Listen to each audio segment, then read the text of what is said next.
After his appointment as finance minister in September 2018, one of Mthuli Ncuve's key responsibilities was implementing a new fiscal policy which would regain confidence back into the economy.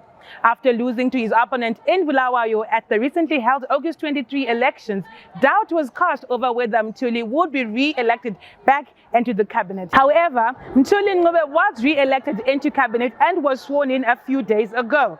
We are here in the streets of Harare, the capital of Zimbabwe, to hear the reaction from Zimbabweans of how they feel about the re-election of the finance minister. Will things change after the last 5 years, as inflation was at an all-time high and prices and commodities kept on going up? We're here to understand, is this maybe another 5 years of bliss, or could this be another 5 years of poverty and suffering? My name is Marvelous Tinembo Chibagidi.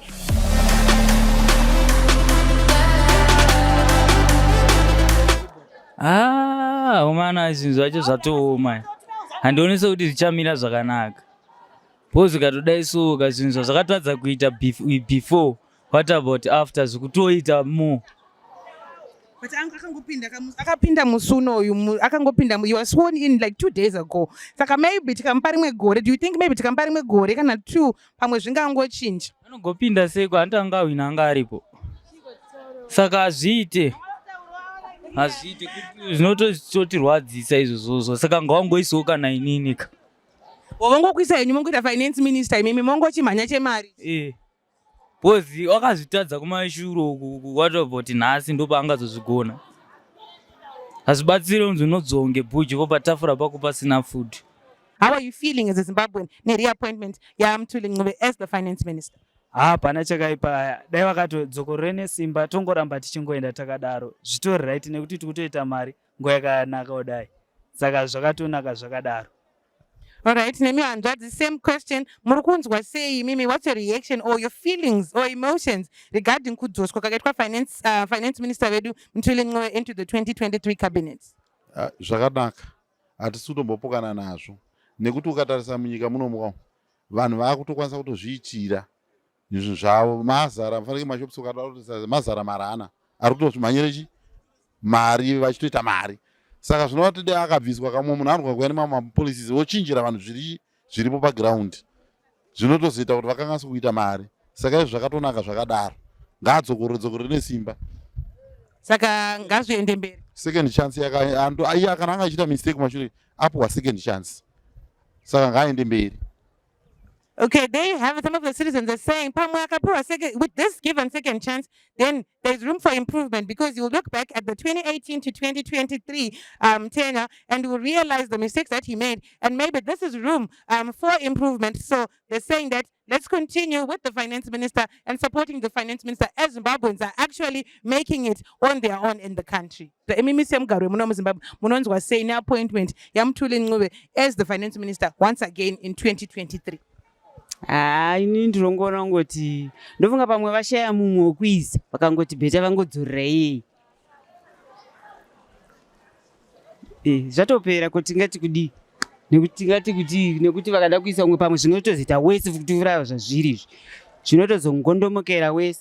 Saka vangona kuti bheta vangoramba akangonamira wepa pamhino zvakutoda mwari izvi. Considering him as a professor and economist, we have challenges like where he's facing problems like on exchange rate and inflation is because I think I have noticed that the challenge is on him financing long-term capital, long-term projects with short-term capital. That's a problem. Like if you look at the infrastructure development, which has been taking place for a long time, yes, it's good, but it's a long-term project. We should be financed with the long-term capital. So financing such kind of projects with short-term capital will trigger economic problems, especially on money circulation,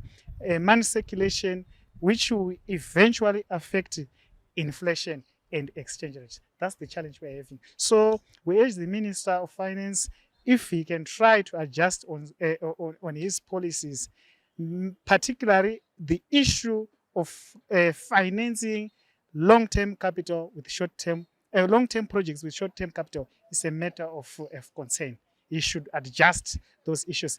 And on the allocation, ministries like Ministry of Youth should be allocated something which is a bit, because it's a ministry which covers a lot of people. Remember, about 60% plus of the total population is a big figure. So if that ministry receives something like 25.1 billion, is too much, is less. We can't expect that from a professor like Professor Mthuli Ncuve. After all that's said and done, what's needed is a stable local currency. And for this to happen, the country needs to build reserves. Will Mthuli Ncuve's previous fiscal policies be able to revive the country's economy in the next term? Or maybe it's another 5 years of inflation and high prices and high cost of living for the ordinary Zimbabweans. You are watching the Big Talk Street Edition with myself, Marvelous Tinewimbochi Bagidi. And be sure to follow Citizens Voice Network on all social media platforms. Until next episode, it's goodbye for now.